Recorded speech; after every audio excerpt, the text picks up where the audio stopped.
Election commission ने इंतखाबात से मुतल्लिक बड़ी सियासी जमातों से मुशावरत का फैसला कर लिया। तफसीलात के मुताबिक इलेक्शन कमीशन की जानिब से इंतखाबात के शेड्यूल और इंतखाबात की तारीख से मुतल्लिक सियासी जमातों से मुशावरत की जाएगी। आइंदा इलेक्शन के रोड मैप पर मुशावरत के लिए इलेक्शन कमीशन की सियासी जमातों से अलहदा मुलाकातें मुतवक्के हैं। ज़राए के मुताबिक सियासी पार्टियों के साथ हल्का बंदियों और वोटर्स की फहरिस्तों से मुतल्लिक उमूर पर भी मुशावरत की जाएगी। सियासी जमातों से इलेक्शन कमीशन की मुलाकातें आइंदा चंद रोज में शुरू होंगी।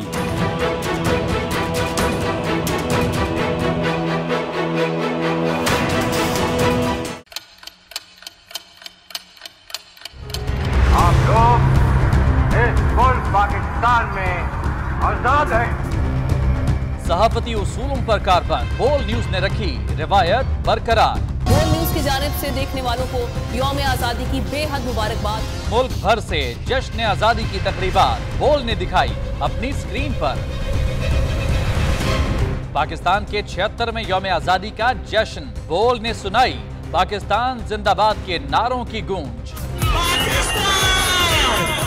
बोल की सबसे बड़ी ट्रांसमिशन में पाकिस्तान का नाम रोशन करने वालों ने दिए कौम को पैगामात। बेपनाह मुश्किलात का सामना करके इस मुल्क को हासिल किया। आज़ाद कौमों को बहुत सी कुर्बानियाँ देनी पड़ती हैं। 76 वालियों में आज़ादी का दिन जोश खरोश के साथ मनाया, क्योंकि जिंदाबाद पाकिस्तान ये है बोल की पहचान। सब्सक्राइब करें और बेल दबाएं ताकि कोई खबर रह न जाए।